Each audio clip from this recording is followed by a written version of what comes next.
Welcome to the Red Carpet Movie Review. Today we're going to review Star Wars: The Rise of Skywalker. Ladies and gentlemen, live from Hollywood, California, welcome to the Red Carpet Review, starring the showstopper, Sean Valentino, also starring Rich Twilling. Today we review The Rise of Skywalker. Live from the red carpet. Watch The Bachelor Party, Episode 1.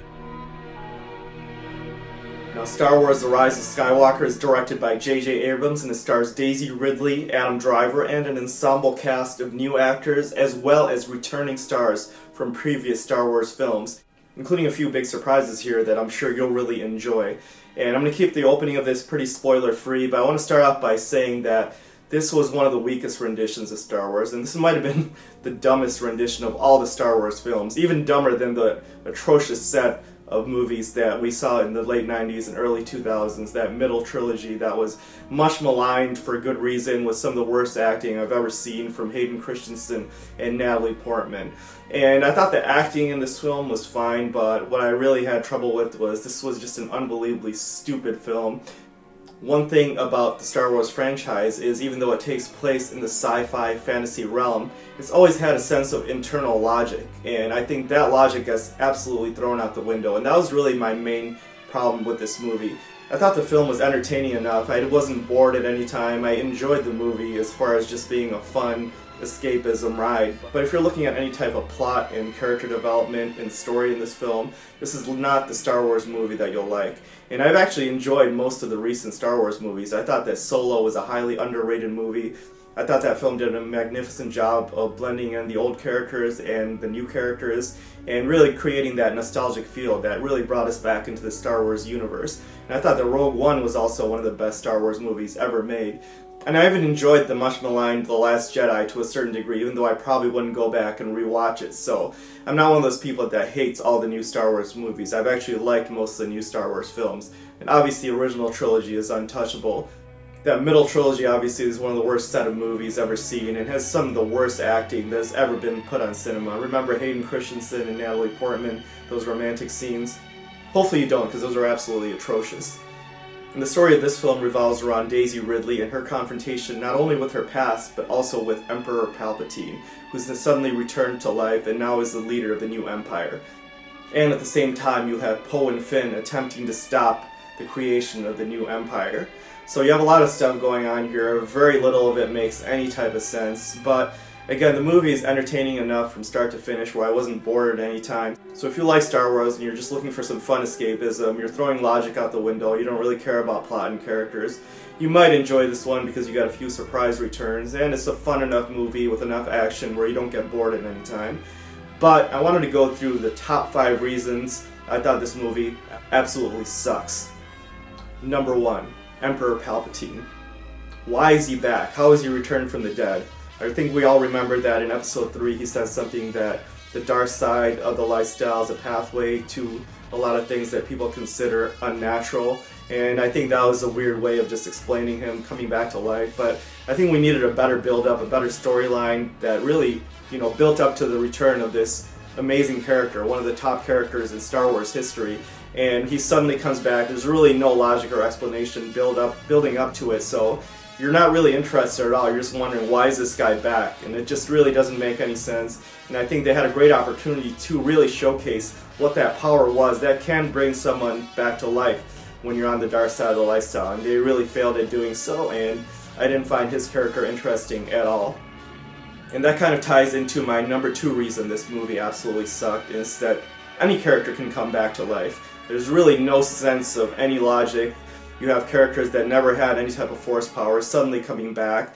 And also you have the ability to bring people back from the dead. So there's multiple times in this movie where characters die and other characters bring them back to life. And really, wouldn't this power have been useful in previous movies? Couldn't you have brought back Obi-Wan Kenobi and some of these other great characters? It just doesn't really make any sense. I thought this was absolutely stupid, and I thought that it really stretches the force powers and really stretches the limits of our imagination when it comes to watching the Star Wars movie, beyond comprehension. And I think it was really stupid, and I really hated the fact that pretty much any character can come back to life, and you have characters that can bring anybody back to life, and that really didn't make any sense, and that really ruined my enjoyment of the movie. And at number 3 on my list, and this is probably the biggest one of all, is the arc of Kylo Ren.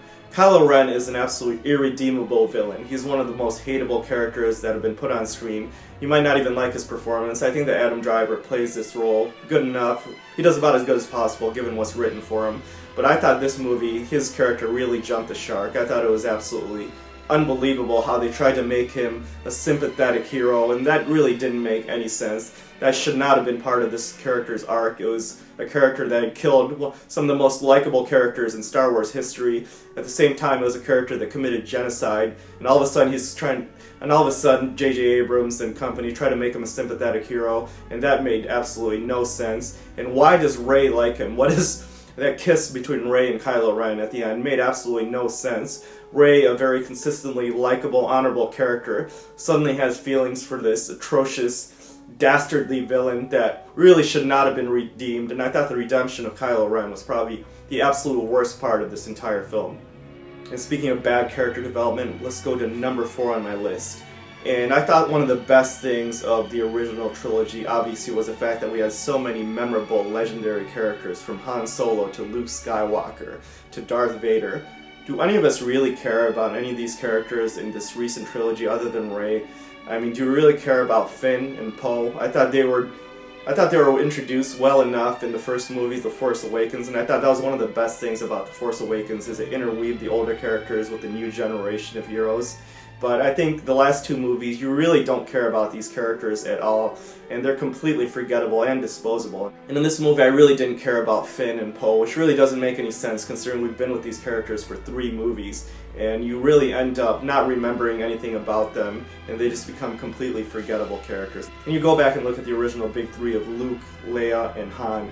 Is anybody really going to remember Rey, Finn, and Poe like we remember those original characters? Exactly. On to number 5 on my list of why this movie absolutely sucked. And this has been my problem with a lot of movies in general in recent years, and I thought it was just way too politically correct.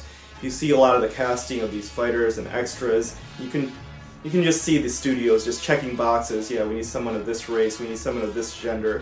For me, it just really ruins movies when it's obvious that the studio is trying to make things very politically correct. I'm all for diversity, but when you force diversity, it just comes across as really contrived. And I thought it made this movie, which was already a really silly piece of filmmaking, even goofier. And there you have it, the top 5 reasons Star Wars The Rise of Skywalker absolutely sucked. And we here at the Red Carpet Movie Review like to rate our movies on a 5-star scale. And I'm going to give Star Wars The Rise of Skywalker 1 star on a 5-star scale. Again, I was entertained by this movie, but the stupidity of the film and the fact that it was the last of the Skywalker saga really make this an absolute embarrassment, and I have no idea how this movie ever made it to film. But if you want to see a true hero's journey, one of the biggest movies of the year is coming soon. The Bachelor Party, Episode 2. It's a Wonderful Lifestyle. The Rise of Showstopper. Thank you so much for watching. Be sure to click that like button, press subscribe, and we'll see you next week on the Red Carpet. Coming soon, The Bachelor Party Episode 2. It's a Wonderful Lifestyle. The Rise of Showstopper. Thank you for watching the Red Carpet Review. Proceed to click that like button and press subscribe for weekly movie reviews past and present. We'll see you soon on the Red Carpet.